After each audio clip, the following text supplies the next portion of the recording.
Hello, everyone, and welcome back for another installment of The Hobbit. And we are going to just be hopping right into it. I think I don't really have a ton to say before we get started here today.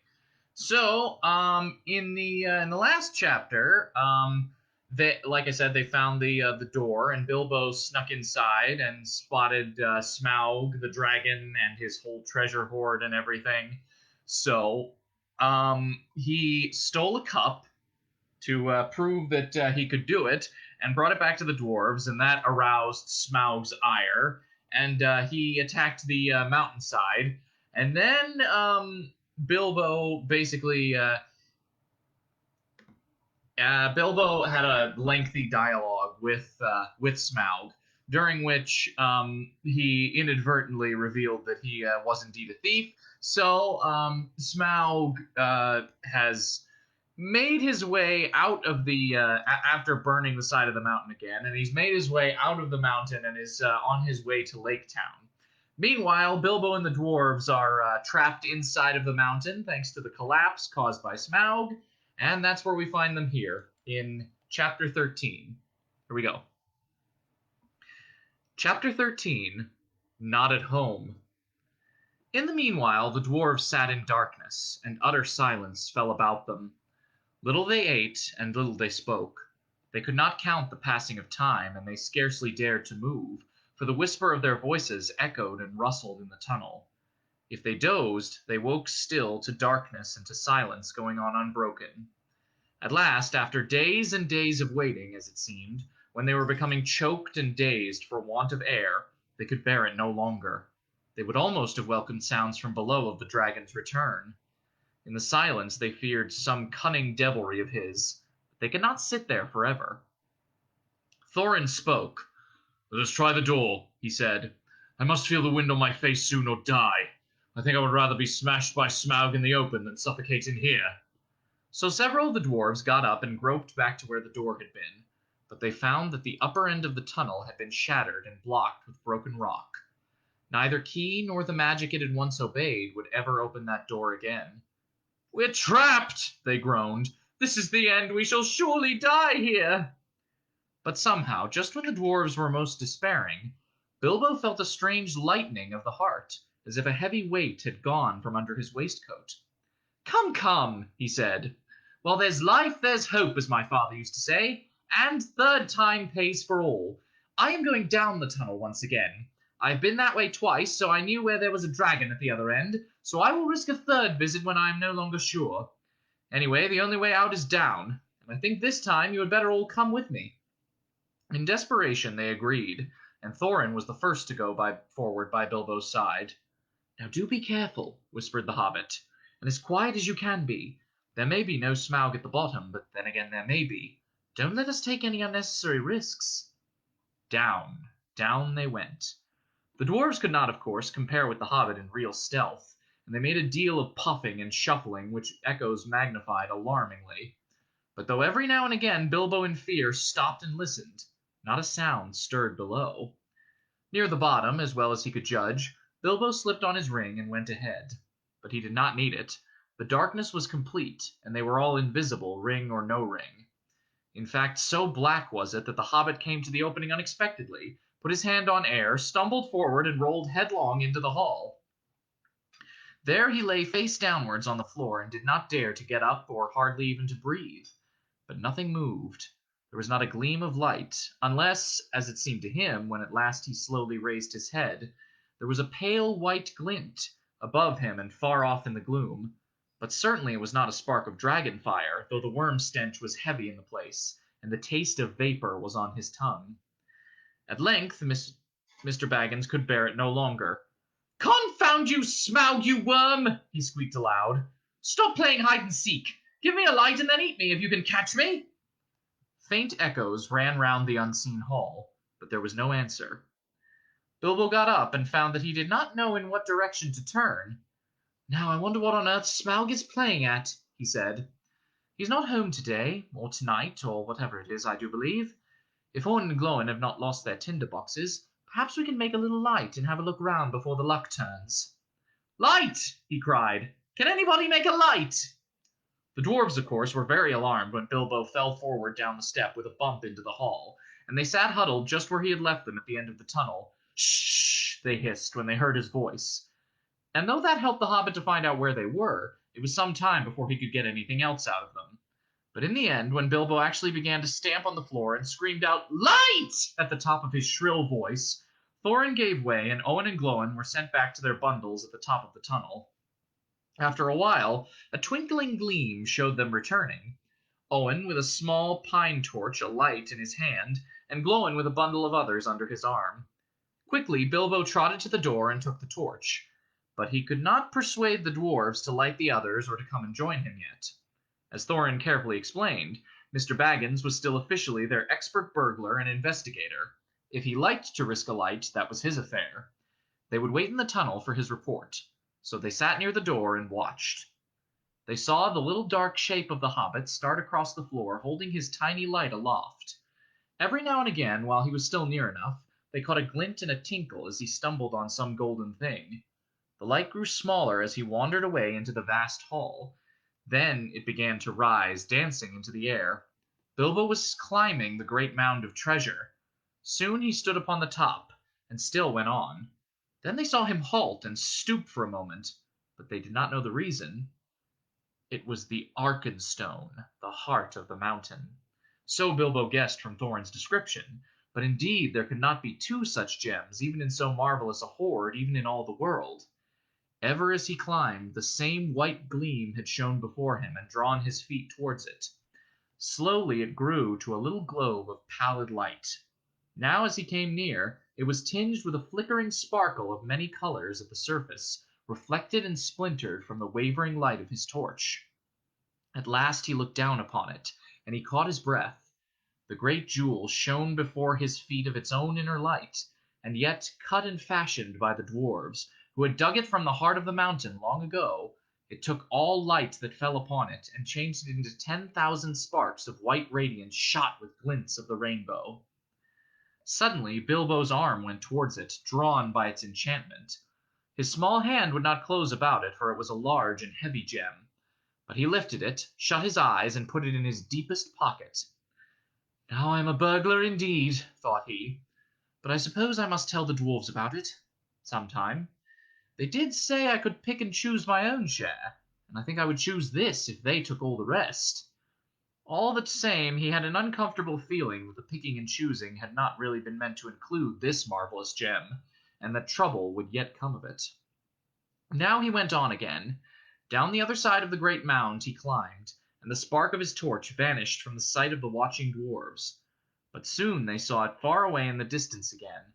Bilbo was crossing the floor of the hall. He went on until he came to the great doors of the further side, and there a draught of air refreshed him, but it almost puffed out his light. He peeped timidly through, and saw a glimpse of great passages and of the dim beginnings of wide stairs going up into the gloom. And still there was no sight nor sound of Smaug. He was just going to turn and go back, when a black shape swooped at him and brushed his face. He squeaked and started, stumbled backwards, and fell. His torch dropped head downwards and went out. "Only a bat, I suppose and hope," he said miserably. "But now what am I to do? Which is east, south, north, or west?" "Thorin! Balin! Owen, Glóin, Beely, Keely!" he cried as loud as he could. It seemed a thin little noise in the wide blackness. "The light's gone out! Someone come and find me and help me!" For the moment his courage had failed altogether. Faintly the dwarves heard his small cries, though the only word they could catch was "help." "Now what on earth or under it has happened?" said Thorin. "Certainly not the dragon, or he would not go on squeaking." They waited a moment or two, and still there were no dragon noises. No sound at all, in fact, but Bilbo's distant voice. "Come, one of you, get another light or two!" "It seems we have got to go and help our burglar," said Thorin. "It is about our turn to help," said Balin, "and I'm quite willing to go. Anyway, I expect it is safe for the moment."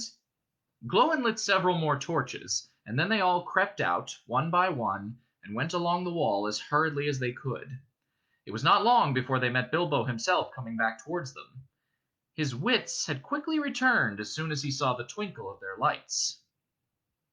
"Only a bat and a dropped torch, nothing worse," he said in answer to their questions. Though they were very much relieved, they were inclined to be grumpy at being frightened for nothing. But what they would have said if he had told them at that moment about the Arkenstone, I don't know. The mere fleeting glimpses of treasure which they had caught as they went along had rekindled all the fire of their dwarvish hearts. And when the heart of a dwarf, even the most respectable, is wakened by gold and by jewels, he grows suddenly bold, and he may become fierce. The dwarves indeed no longer needed any urging. All were now eager to explore the hall while they had the chance, and willing to believe that for the present Smaug was away from home. Each now gripped a lighted torch, and as they gazed, first on one side and then on another, they forgot fear and even caution. They spoke aloud and cried out to one another as they lifted old treasures from the mound or from the wall and held them in the light, caressing and fingering them. Feely and Keely were almost in merry mood, and finding still hanging there many golden harps strung with silver, they took them and struck them, and being magical, and also untouched by the dragon, who had small interest in music, they were still in tune. The dark hall was filled with a melody that had long been silent. But most of the dwarves were more practical. They gathered gems and stuffed their pockets, and let what they could not carry fall back through their fingers with a sigh. Thorin was not least among these, but always he searched from side to side for something which he could not find.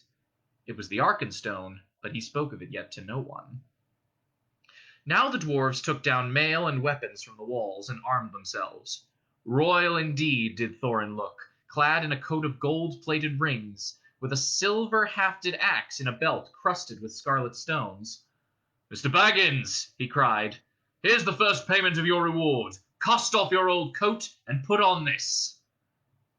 With that, he put on Bilbo a small coat of mail, wrought for some young elf prince long ago. It was of silver steel, which the elves call mithril, and with it went a belt of pearls and crystals. A light helm of figured leather, strengthened beneath with hoops of steel, and studded about the brim with white gems, was set upon the hobbit's head. "I feel magnificent," he thought, "but I expect I look rather absurd. How they would laugh on the hill at home! Still, I wish there was a looking-glass handy." All the same, Mr. Baggins kept his head more clear of the bewitchment of the hoard than the dwarves did. Long before the dwarves were tired of examining the treasures, he became weary of it and sat down on the floor. And he began to wonder nervously what the end of it all would be. "I would give a good many of these precious goblets," he thought, "for a drink of something cheering out of one of Beorn's wooden bowls." "Thorin!" he cried aloud.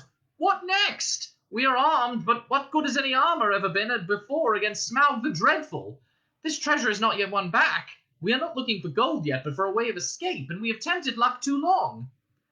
"You speak the truth," answered Thorin, recovering his wits. "Let us go. I will guide you. Not in 1,000 years should I forget the ways of this palace." Then he hailed the others, and they gathered together, and holding their torches above their heads, they passed through the gaping doors, not without many a backward glance of longing.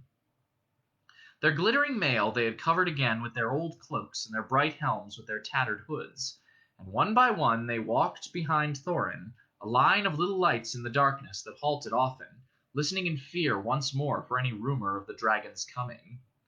Though all the old adornments were long mouldered or destroyed, and though all was befouled and blasted with the comings and goings of the monster, Thorin knew every passage and every turn. They climbed long stairs, and turned and went down wide, echoing ways, and turned again and climbed yet more stairs, and yet more stairs again. These were smooth, cut out of the living rock, broad and fair, and up, up the dwarves went, and they met no sign of any living thing, only furtive shadows that fled from the approach of their torches fluttering in the draughts. The steps were not made, all the same, for hobbit legs, and Bilbo was just feeling that he could go on no longer, when suddenly the roof sprang high and far beyond the reach of their torchlight. A white glimmer could be seen coming through some opening far above, and the air smelt sweeter. Before them light came dimly through great doors that hung twisted on their hinges and half burnt. "This is the great chamber of Thrall," said Thorin, "the hall of feasting and of council. Not far off now is the front gate." They passed through the ruined chamber. Tables were rotting there. Chairs and benches were lying there overturned, charred and decaying. Skulls and bones were upon the floor among flagons and bowls and broken drinking horns and dust. As they came through yet more doors at the further end, a sound of water fell upon their ears, and the grey light grew suddenly more full. "There is the birth of the running river," said Thorin. "From here it hastens to the gate. Let us follow it." Out of a dark opening in a wall of rock there issued a boiling water, and it flowed swirling in a narrow channel, carved and made straight and deep by the cunning of ancient hands. Beside it ran a stone-paved road, wide enough for many men abreast. Swiftly along this they ran, and round a wide sweeping turn, and behold, before them stood the broad light of day. In front there rose a tall arch, still showing the fragments of old carven work within, worn and splintered and blackened though it was. A misty sun sent its pale light between the arms of the mountain, and beams of gold fell on the pavement at the threshold. A whirl of bats frightened them from slumber by their smoking torches flurried over them. As they sprang forward, their feet slithered on stones rubbed smooth and slimed by the passing of the dragon. Now before them the water fell noisily outward and foamed down towards the valley. They flung their pale torches to the ground and stood gazing out with dazzled eyes. They were come to the front gate, and were looking out upon Dale. "Well," said Bilbo, "I never expected to be looking out of this door, and I never expected to be so pleased to see the sun again and feel the wind on my face. But this wind is cold!" It was. A bitter easterly breeze blew with the threat of oncoming winter. It swirled over and round the arms of the mountain into the valley, and sighed among the rocks. After their long time in the stewing depths of the dragon-haunted caverns, they shivered in the sun. Suddenly Bilbo realized that he was not only tired, but also very hungry indeed. "It seems to be late morning," he said, "and so I suppose it is more or less breakfast time, if there is any breakfast to have. But I don't feel that Smaug's front doorstep is the safest place for a meal. Do let's go somewhere where we can sit quiet for a bit." "Quite right," said Balin, "and I think I know which way we should go. We ought to make for the old lookout post at the southwest corner of the mountain." "How far is that?" asked the Hobbit. 5 hours' march, I should think. It will be rough going. The road from the gate along the left edge of the stream seems all broken up. But look down there. The river loops suddenly east across Dale in front of the ruined town. At that point there was once a bridge leading to steep stairs that climbed up the right bank, and so to a road running towards Ravenhill. There is, or was, a path that left the road and climbed up to the post. A hard climb, too, even if the old steps are still there." "Dear me," grumbled the Hobbit, "more walking and more climbing without breakfast. I wonder how many breakfasts and other meals have we missed inside that nasty, clockless, timeless hole." As a matter of fact, 2 nights and the day between had gone by, and not altogether without food, since the dragon smashed the magic door, but Bilbo had quite lost count, and it might have been 1 night or a week of nights for all he could tell. "Come, come," said Thorin, laughing. His spirits had begun to rise again, and he rattled the precious stones in his pocket. "Don't call my palace a nasty hole. You wait until it has been cleaned and redecorated." "That won't be till Smaug's dead," said Bilbo glumly. "In the meanwhile, where is he? I would give a good breakfast to know. I hope he's not up on the mountain looking down at us." That idea disturbed the dwarves mightily, and they quickly decided that Bilbo and Balin were right. "We must move away from here," said Dori. "I feel as if his eyes were on the back of my head." "It's a cool, lonesome place," said Bombur. "There may be drink, but I see no sign of food. A dragon would always be hungry in such parts." Come on," cried the others. "Let us follow Balin's path." Under the rocky wall to the right there was no path, so on they trudged among the stones on the left side of the river, and the emptiness and desolation soon sobered even Thorin again. The bridge that Balin had spoken of they found long fallen, and most of its stones were now only boulders in the shallow, noisy stream. But they forded the river without much difficulty, and found the ancient steps, and climbed the high bank. After going a short way, they struck the old road, and before long they came to a deep dell sheltered among the rocks. There they rested for a while, and had such a breakfast as they could, chiefly cram and water. If you want to know what cram is, I can only say that I don't know the recipe, but it is biscuitish, keeps good indefinitely, is supposed to be sustaining, and is certainly not entertaining, being in fact very uninteresting except as a chewing exercise. It was made by the lake men for long journeys. After that they went on again, and now the great shoulder of the south-pointing mountain spur drew ever nearer. At length they reached the hill path. It scrambled steeply up, and they plodded slowly, one behind the other, till at last, in the late afternoon, they came to the top of the ridge and saw the wintry sun going downwards to the west. Here they found a flat place without a wall on three sides, but backed to the north by a rocky face in which there was an opening like a door. From that door there was a wide view east and south and west. "Here," said Balin, "in the old days we used always to keep a watchman, and that door behind leads into a rock-hewn chamber that was here made as a guard-room. There were several places like it round the mountain, but there seemed small need for watching in the days of our prosperity, and the guards were made over-comfortable, perhaps. Otherwise we might have had longer warning of the coming of the dragon, and things might have been different. Still, here we can now lie hid and sheltered for a while, and can see much without being seen." "Not much use if we've been seen coming here," said Dorry, who was always looking up towards the mountain's peak, as if he expected to see Smaug perched there like a bird on a steeple. "We must take our chance of that," said Thorin. "We can go no further today." "Hear, hear!" cried Bilbo, and flung himself on the ground. In the rock chamber there would have been room for 100, and there was a small chamber further in, more removed from the cold outside. It was quite deserted. Not even wild animals seemed to have used it in all the days of Smaug's dominion. There they laid their burdens, and some threw themselves down at once and slept, but the others sat near the outer door and discussed their plans. In all their talk they came perpetually back to one thing. Where was Smaug?